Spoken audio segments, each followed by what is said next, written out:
अस्सलाम नाज़रीन, मैं हूं डॉक्टर मसूद परवेज़ और आज का टॉपिक फार्मर की फरमाइश पे सिलेक्ट किया गया है। अक्सर लोग मेरे से जो है वो पूछते हैं कि सर डीसीपी बहुत महंगी हो गई है, डीसीपी बनाने का कोई तरीका बताएं। तो आज हम डीसीपी बनाने का तरीका आपको सिखाएंगे। डीसीपी में आम तौर पे 18 के करीब फास्फोरस होती है और 24 के करीब इसमें कैल्शियम होती है।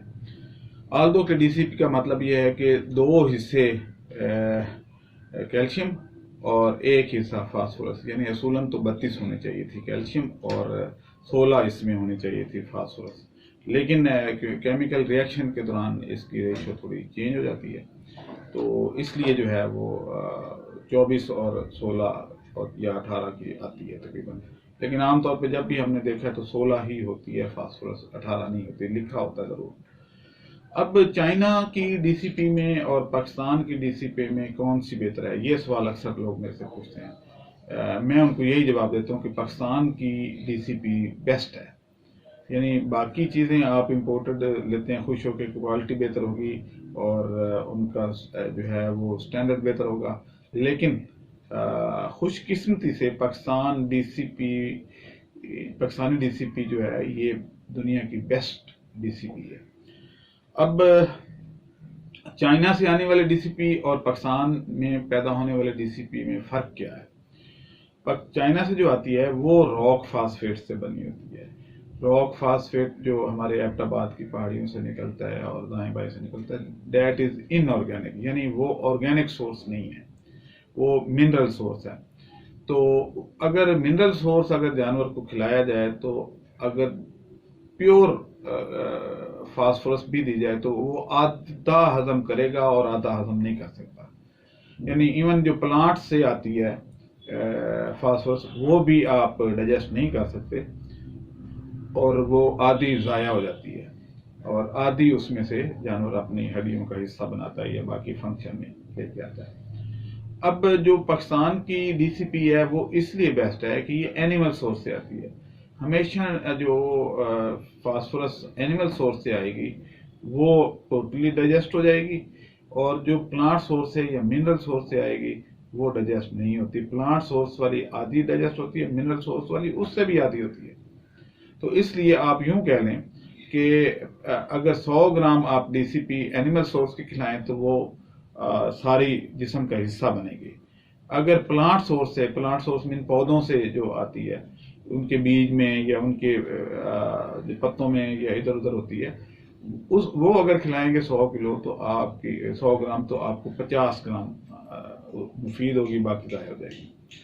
अगर आप रॉक फास्फेट से करेंगे तो सिर्फ 25% मुफीद होगी और बाकी ज़ाया होगी, यानी 75% आपकी फास्फोरस ज़ाया हो जाती है। फिर जो आपके मिनरल सोर्स हैं उसमें फ्लोराइड्स का प्रॉब्लम होता है, फ्लोरीन का, जो आपके दांतों को ख़राब करती है। यानी फ्लोराइड जो है वो टॉक्सिसिटी यानी जहर पैदा करते हैं, तो इसलिए वो क्योंकि उसमें शामिल होती है, तो इसलिए प्लांट सोर्स की इस्तेमाल ना करें, और अगर मिनरल सोर्स की है तो बिल्कुल इस्तेमाल ना करें।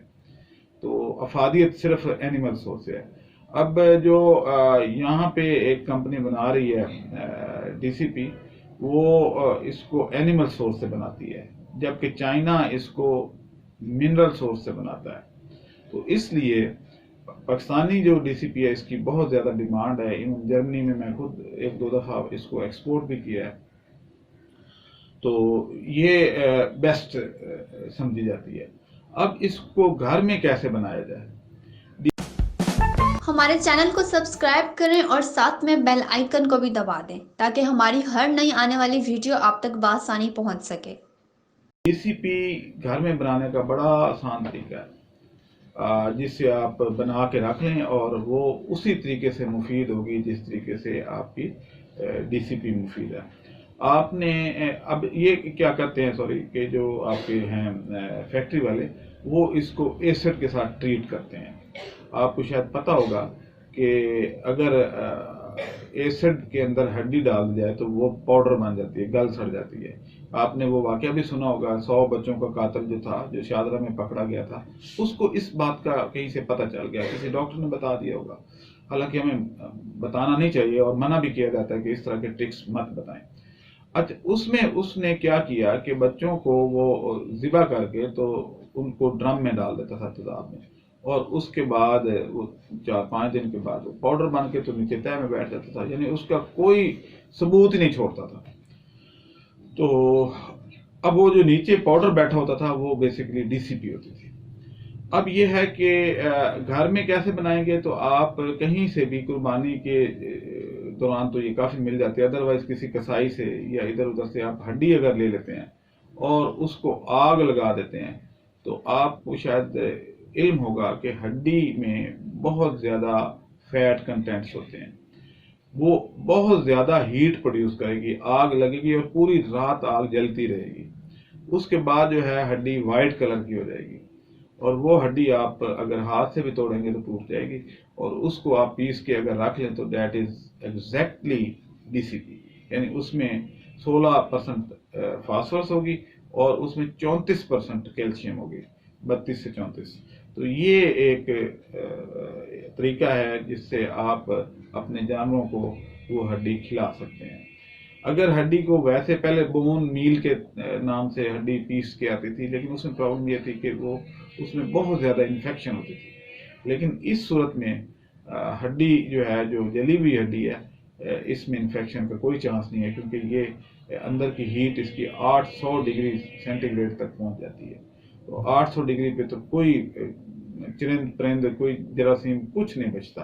तो इसलिए ये एक अच्छा तरीका है इसको करने का, और अगर कुछ लोग इसको करना चाहें तो मैं उनको सिखा भी सकता हूँ, क्योंकि पहली दफ़ा हड्डी को आग लगाना और हड्डी की अरेंजमेंट करना, यानी आग सीधी सीधी नहीं लगेगी, उसकी अरेंजमेंट करनी पड़ती है कि जिसमें ऑक्सीजन अंदर तक चल जाए, अदरवाइज हड्डी काली हो जाएगी आपकी।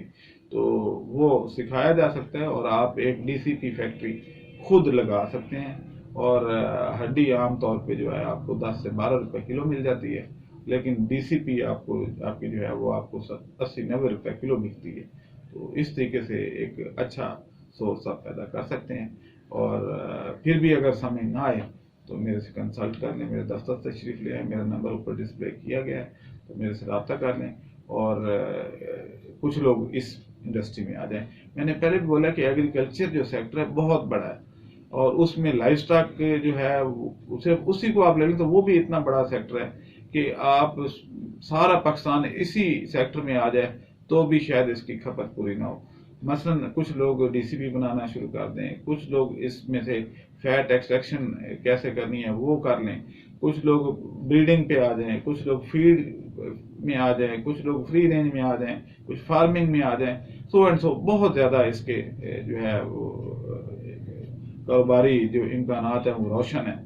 और जो ख़ास तौर पे बाहर से लोग आ रहे हैं, जिनके पास पैसा खामखा बैंकों में पड़ा है या कौमी बचत में रख के बैठे हुए हैं, तो उनको कुछ नहीं मिल रहा। जितना पैसा उनको मिलता है उतना वो डेप्रिसिएट हो जाता है पैसा। आप ये यकीन रख लें, कैलकुलेशन करके देख लें, मैं सच्ची बात कर रहा हूँ कि कौमी बचत में और बैंकों में पैसा रख के उसका सूद खाने से बेहतर है कि आप कोई छोटा मोटा कारोबार करें। अगर करना नहीं आता तो मेरे से कंसल्ट कर लें, मेरे से आके मिलें। मैं चाहता हूं कि मुल्क की डेवलपमेंट हो, आपका भला हो।